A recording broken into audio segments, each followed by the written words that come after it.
We visited a Brooklyn comic shop loaded with stuff. Comic book station, cards, comics, collectibles, anything you could think of. Welcome back to Comic Shop-O-Rama. Today we're hitting up one of the most unique comic shops we've ever visited, the Comic Station, located at 188 Eckford Street in Brooklyn, New York. That's Greenpoint. Yeah, Greenpoint, Brooklyn. And when I say unique, I mean how many comic shops do you know that have a barricade outside covered in action figures and toys? Yeah, that thing was pretty cool. I forgot about that. Really cool. Mm-hmm. Yeah, this place sets the tone before you even walk in the door. Mm-hmm. You already know this is going to be a good one. The Comic Station has this awesome outdoor display featuring discounted items, comics, figures, even collectibles. And honestly, it's genius. I love sidewalk. Me too. Style stuff. It pulls people in. I was going to say, it's drawing the customer in. So you're walking by, you don't know there's a comic shop there, you see this display, you go, oh, there's a comic shop here. Yeah. And on the day we were there were a bunch of kids in costume walking around, and a lot of people were coming into the shop. It was more crowded than it has been in a long time. According to the people working there, it was packed. Yeah, it was. I thought it was packed. We had a little trouble filming at first. We did, because there was too many people in there. Mm-hmm. And you'll see, we did get to film, but it was a little bit. But it was crowded. It was crowded. The front window gives you just a tease of what's waiting beyond the doors. And trust me, the shop is loaded. It really is. Really. Comics, collectibles, toys, cards, you name it. Mm-hmm. It is somewhere in this shop. Yeah, because, I mean, essentially the shop's just really two small rooms. Right, two small rooms, but loaded with packed with stuff. Collectibles, not just comic books. Oh, everything. All kinds of collectibles. Mm-hmm.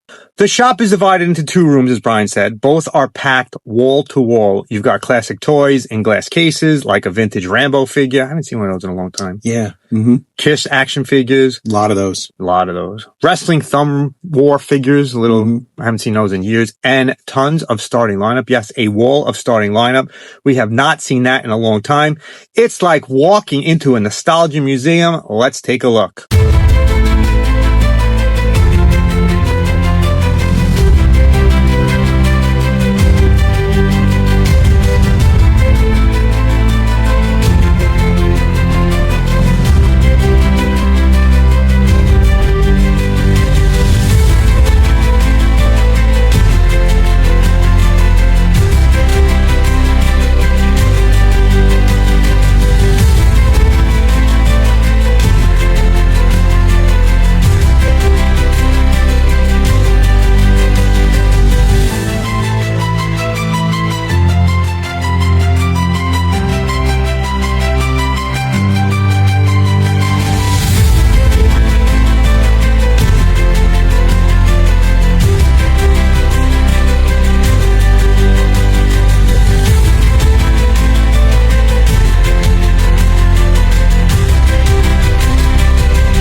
Now, this might be the coolest thing about this comic shop. In the back room, the entire ceiling is covered in skateboards. Yeah, skateboard decks. Yeah, and they're really cool. There's old Pal Peralta ones, Tony Hawk ones, and then they have ones that are comic themed. Yes, yeah. I've never seen anything like it, but literally, it was probably thousands of dollars of skateboards on the ceiling in a room. It decorated. I really like that because in my previous life, I skateboarded a lot. Yeah. In my high school years, and anytime I see one, I had a Tony Hawk. In case you're wondering. I had a Pal Peralta. Yeah. Anytime I see one, I think about those days, those summers in high school when I would hang out with my friends and we would just find a skateboard from morning till night. Yep. And eat pizza 3 meals a day. And read comics. That's a whole other story. But that's how life was back then. Right. Some newer stuff, they did have Funko Pops. What store doesn't? Including a Miami Vice one. Oh, but they only had tubs. They only had tubs. No That's Crockett. why it's not in the hall, because there was only tubs. Had they had both, I would have bought both. I'm probably going to regret not buying it because I'm probably going to find Crockett somewhere down the road. Yeah, probably. Like, you're going to stumble across just Crockett. Yeah. I would have bought the Edward James Olmos one, but none others. No, okay. the sergeant, right? He was a sergeant. Yes.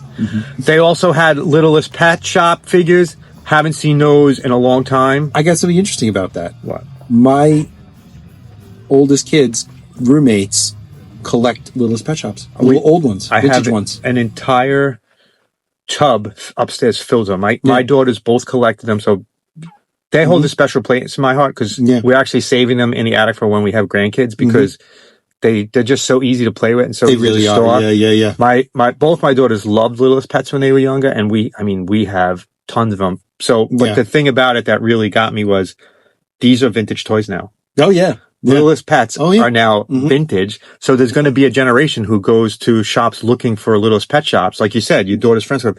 Yeah.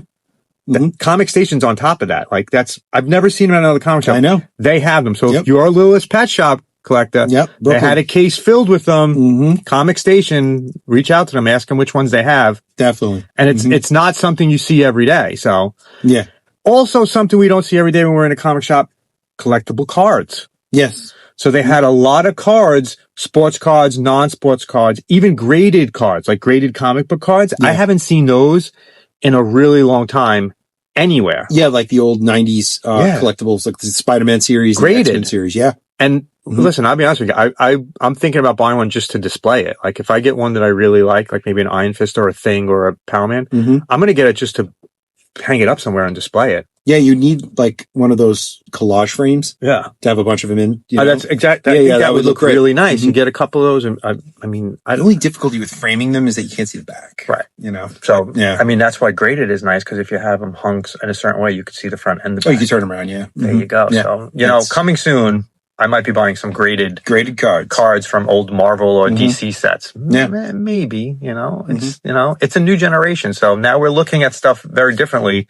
These cards have become, I had those 1990 Marvel cards. I had tons of those. Me too. Like tons. And you know how many I have now? None. Yeah. Well, mine are gone too. Gone. I don't know what happened to them. I had the entire X-Men card set. Yeah. And I had tons of those. And I had the entire Star Trek The Next Generation set. And now they are lost. And but recently at a convention, I think I showed you guys, I bought the Batman Returns set. Yes. So you should be displaying that. And you bought me the Black Hole one. I did. Yeah. Like your soul. Deep and empty. Of course, what's a comic shop without comics? Mm-hmm. They've got dollar bins. You know how much we love those. Brian spent a lot of time digging through the dollar bins. They had really good dollar bin selections too. They had really good. Mm-hmm. So we spent some time digging through the dollar bins. I did it first, and then Brian was recording, and then I was recording, and Brian was digging through. So we really did. We found some great stuff in the dollar bins. You'll see in our haul. Yeah. I think Brian has his biggest haul ever from a shop. Yeah, I got like 10 times the amount of comics at this store than I got at New York Comic Con. Yeah.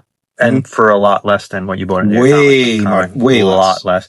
They also had one of the best magazine sections I've seen in a long time. They really did. Including foreign editions. And they had a bunch of Marvel Masterworks. Yes. That just a nice display of them, which it's nice to see. Listen, the store is set up really nice. It's really inviting. It's really easy to find the things that you're looking for. I highly recommend it. I highly recommend it too. It's a great place. Now, this is where it gets a little dangerous for us. For you. The back, for me more than Brian. The back issues and the wall books were at Comic Station. They were priced to sell. The prices were really good. And I couldn't pass. I actually did buy a wall book. So let's take a look at the wall books. Tell us which one you would have bought if you were there, and then try to guess which one I bought. So let's look at the wall books.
As you could see, reasonably priced. A couple that jumped out at me, and again, I don't usually look at wall books that much. I'm not really a big buyer of them.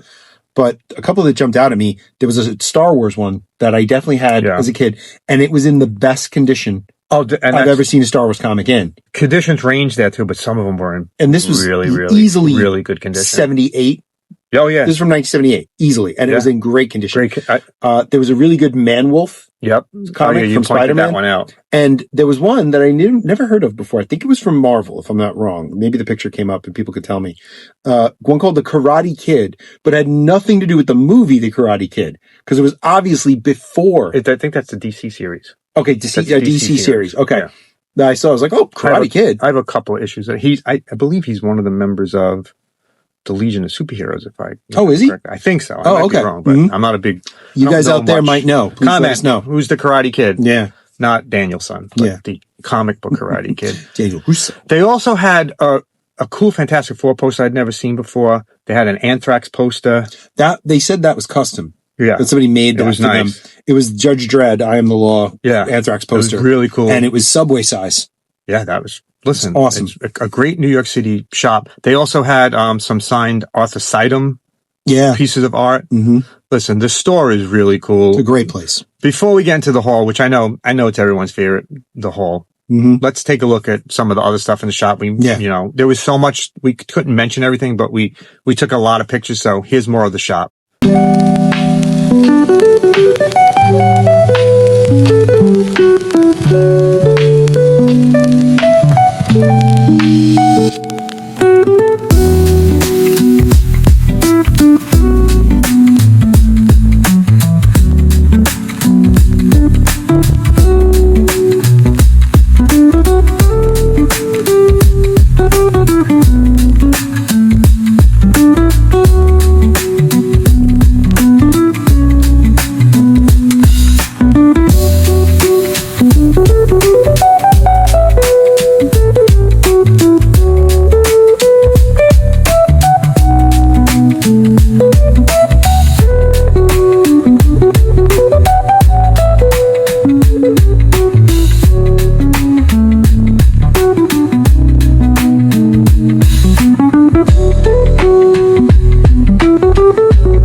All right, it's time.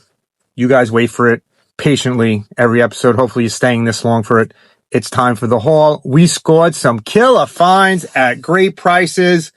Let's look at the haul. Would you like to go first or would you like me to go first? Why don't you go first? Oh, okay. I think you bought more than me anyway, so. For the first time ever, Brian may have bought more than me. All right, let's look at my haul. Right out of the gate, $6, Justice League of America number 22. This is the continuation of the first crossover between the JSA and the Justice League. That's a great book. For $6. I know it's $6. Listen, the condition's not great, but for $6. Yeah, but really, you got it now. Now it's in the collection. I continue the assault on Warlord, issue 31, hoping to finish this by the end of the year. Bunch of Arak. Not sure why I buy this. 26. Yeah, why not? 29. Cool. How many issues? You know how many issues this Wow, they're really ripping Conan off 37. Yep. 40. This one, 50 issues. Wow, really? Well, Sword and Sorcery in the 80s was really 41. big. At one point, they had 3 titles. Think about how popular Conan the Barbarian I know. was. 42. They had 3 Sword and Sorcery titles at DC. Yeah. 47. 48. And Marvel had Conan. Right. Marvel had Conan. Yeah. Tales of Teen Titans, 59. Good cover.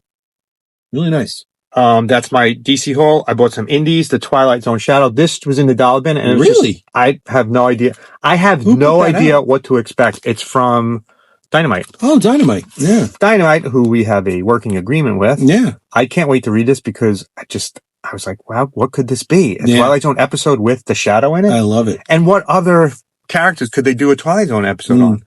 They could do Badger. The Badger, issue 7.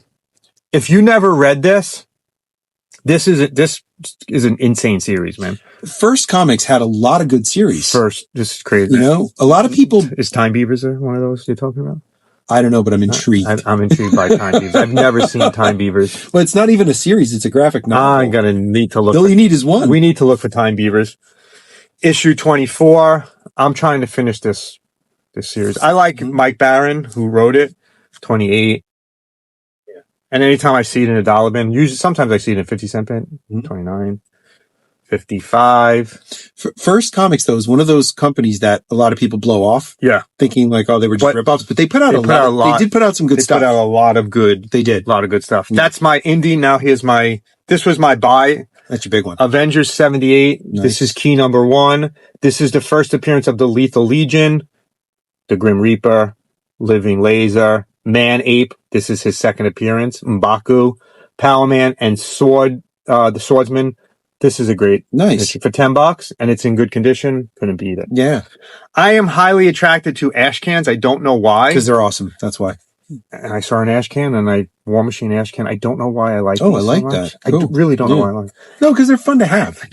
Because they're rare, too. You don't find them a lot. And I bought some Fantastic Four Canadian editions. Oh. This is actually... What's it about? Issue 162. It's in French. Issue 162. Oh. And this is issue number 177. This is key number 2. This is first appearance of the Texas Twister and Captain Ultra. Qu'est-ce que c'est? And I also bought a comic book for Cassidy, even though she's not here. She's still enjoying her time in sunny Florida. Figured I'd pick up one of these for her. That's my entire haul. Very nice. Very good. I'm out. All right. My entire haul comes from dollar bins. I did not go for any wall books, though there's some stuff that they had there. I think back now and I think, oh, you should have got that. Yeah. But essentially there were 2 action figures that I really should have gotten. Rambo? No.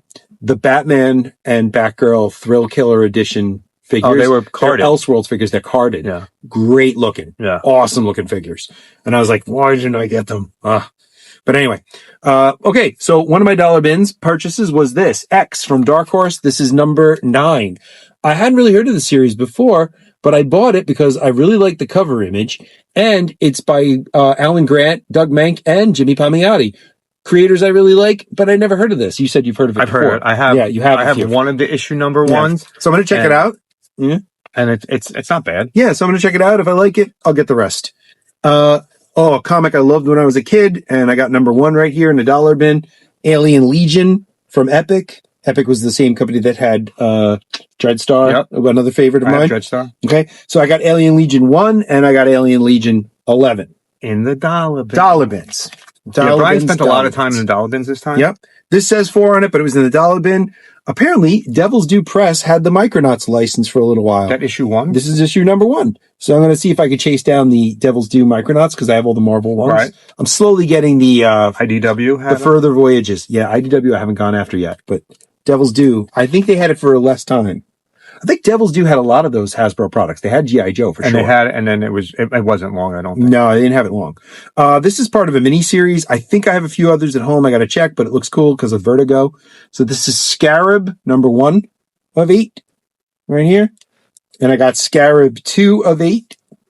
Again, I'm not really sure what the story is or whatever, but it's Vertigo. And like I said, I think I have further issues. Then I made a decision. And I said to myself, I should start getting some Hellblazers. Because you lost all your Hellblazers, right? All my Hellblazers are gone. But I started rebuilding. Now, Hellblazers ran for 300 issues. That's a lot to get. Okay. But I grabbed... 300 issues, Brian. Let's yeah, all in the dollar bin. Okay, are we ready? I got Hellblazer 28. I got Hellblazer 29.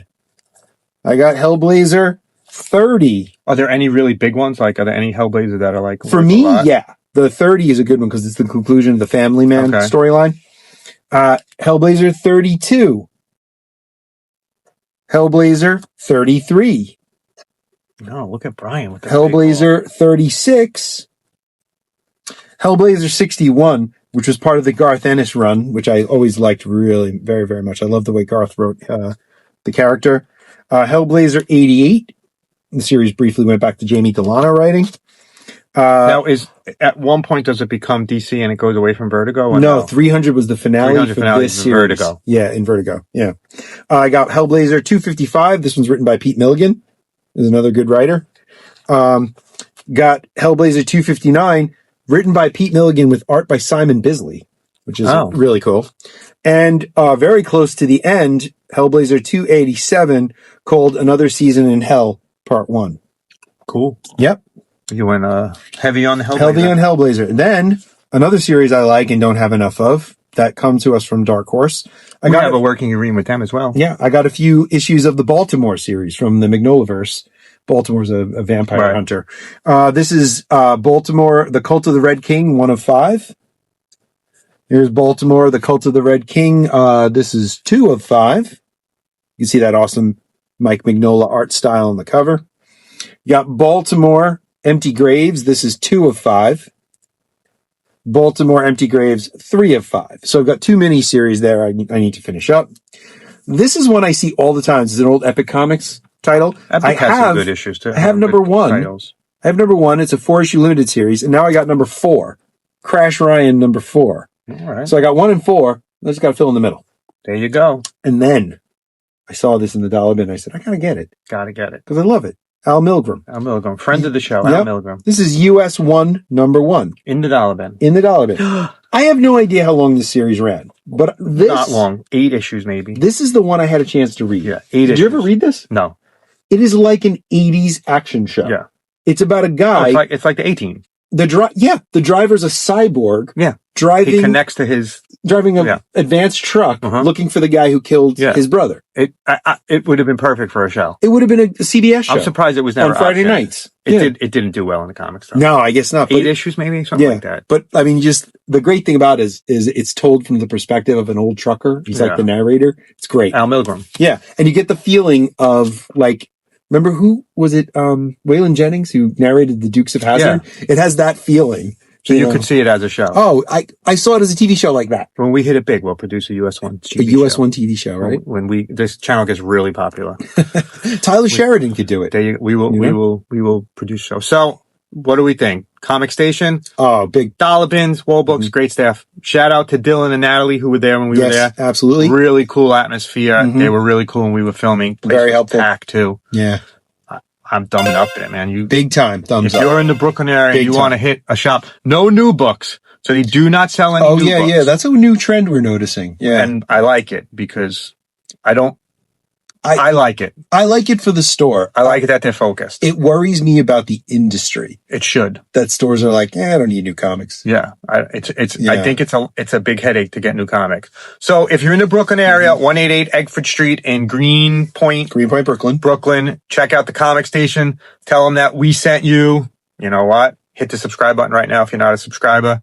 Like and share this. If you want to become a member, become a member. We have many tiers to serve many purposes. We have a 99-cent tier now for all of you who want to enter in. A 99-cent tier. Get some members-only videos if you... And we are diligently working on those as you're watching this. Like we aren't working hard enough. We're working more than ever on videos. So that's it. That's our comic Shop-O-Rama from the Comic Station in Brooklyn. Thanks for watching. Love what you collect. Collect what you love. We'll see you next time. Probably not in Brooklyn, though.